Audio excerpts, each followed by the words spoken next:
ओम गंग गणपतये नमो नमः। श्रीमद् वाल्मीकि रामायण युद्धकांड सरस्वतवा सर्ग भाग 1/4। कुंभकर्ण का भयंकर युद्ध और श्री राम के हाथ से उसका वध। अंगद के प्रोक्त वचन सुनकर ये सभी विशालकाय मरने मारने के निश्चय करके युद्ध की इच्छा से लौटे लगे। महाबली अंगद ने अपने पूर्ण पराक्रमों का वर्णन करके वचनों द्वारा उन्हें सुदृढ़ बल विक्रम संपन्न बनाकर खड़ा कर दिया। अब वह बानर मरने का निश्चय करके बड़े हर्ष के साथ आगे बढ़े और जीवन का मोह छोड़कर अत्यंत भयंकर युद्ध करने लगे।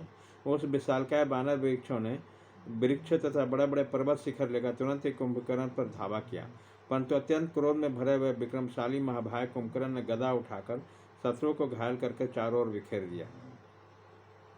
कुंभकर्ण के मार खाकर 8,700 बानर तत्काल धराशायी हो गए।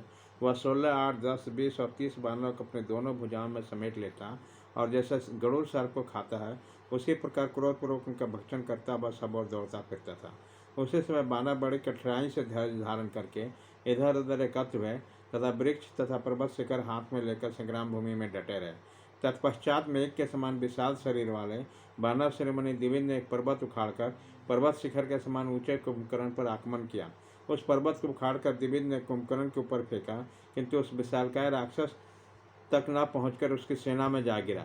उस पर्वत शिखर ने राक्षस राज सेना के कितने घोड़े, हाथी, रथों, गाजराज और दूसरे राक्षसों को भी कुचल डाला। उसी समय महान युद्ध स्थल जिसमें शैल शिखर के साथ वेग के कितने ही घोड़े और सारथी कुचले गए थे, राक्षसों के रुधिर से गीला हो गया। तब भयानक सिंहनाद करने वाले राक्षस सेना के रथियों ने प्रलयकाली जमराज के समान भयंकर बाणों से ग्रसते हुए बानर पतियों को मस्तक को सहसा काटना आरंभ किया। महामनुष्य बानर भी बड़े बड़े वृक्ष उखाड़कर शत्रु सेना के रथ, घोड़े, हाथी, ऊँटों और राक्षसों का संहार करने लगे। हनुमान जी आकाश में पहुंचकर कुंभकर्ण के मस्तक पर पर्वत शिखरों, शिलाओं और नाना प्रकार के वृक्षों के वर्षा करने लगे, परंतु महाबली कुंभकर्ण ने अपने शूल से उन पर्वत शिखरों को फोड़ डाला और बरसाए जाने पर वृक्षों के भी टुकड़े टुकड़े कर डाले।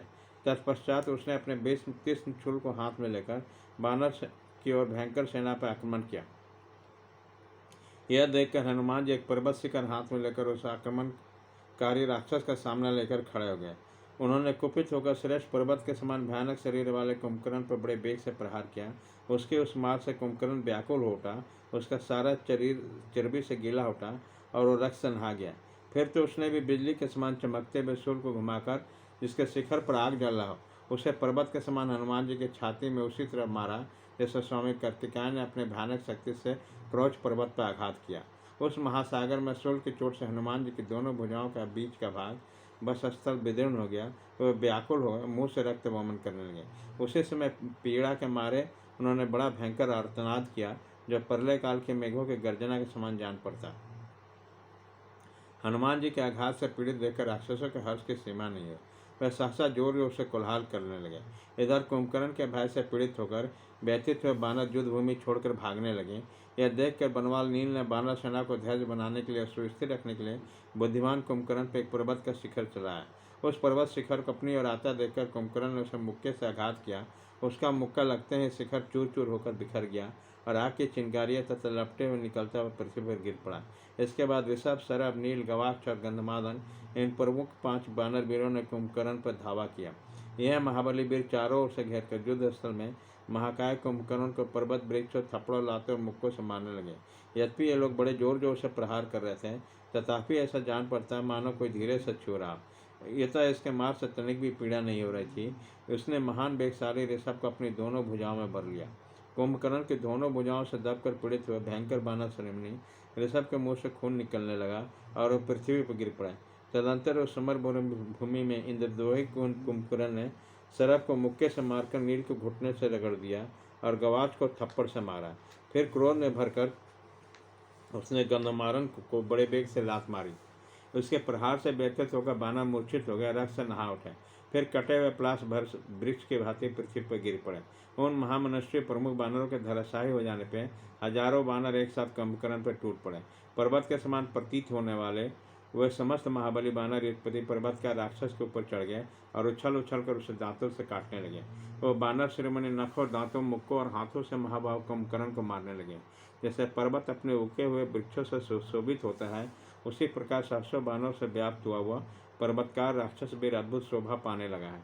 जैसे गरुड़ सर्पों का अपना हार बनाते हैं, उसी तरह अत्यंत कुपित हुआ महाबली राक्षस समस्त बानरों को दोनों हाथों से पकड़ पकड़ कर भक्षण करने लगा। कुंभकर्ण अपने पतालों के समान मुख में बानरों को झोंकता जाता, वह अपने कानों तथा नाकों के राह से बाहर निकलते जाते थे। अत्यंत क्रोध में भरकर बानरों का भक्षण करते हुए पर्वत के समान विशालकाय उस राक्षस राज ने समस्त बानरों के अंग भंग कर डाले। रणभूमि में रक्त और मांस की कीच मचाता हुआ राक्षस बड़ी हुई प्रलयाग्नि के समान बानर सेना विचरने लगा। शूल हाथ में लिए संग्राम भूमि विचरता हुआ महाबली कुंभकर्ण बजधारी इंद्र और पाहजारी जमराज के समान दान पड़ता है। जैसे ग्रीष्म ऋतु में दामन और सूखे जंगलों को जला रहता है, उसी प्रकार कुंभकर्ण बानर सेनाओं को दग्ध करने लगा, जिससे युद्ध के युद्ध नष्ट हो गए। वह बानर कुंभकर्ण के मार से भय से उद्विग्न हो उठा और विकृत स्वर में चित्कार करने लगा। कुंभकर्ण के हाथ से मारे जाने पर बहुत से बानर, जिसका दिल टूट हो जाता, बैठे तो श्री रंगनाथ जी के शरण में गए। बानरों को भागता देखकर बलि कुमार अंगद उस महासभा में कुंभकर्ण के ओर बड़े वेग से दौड़े।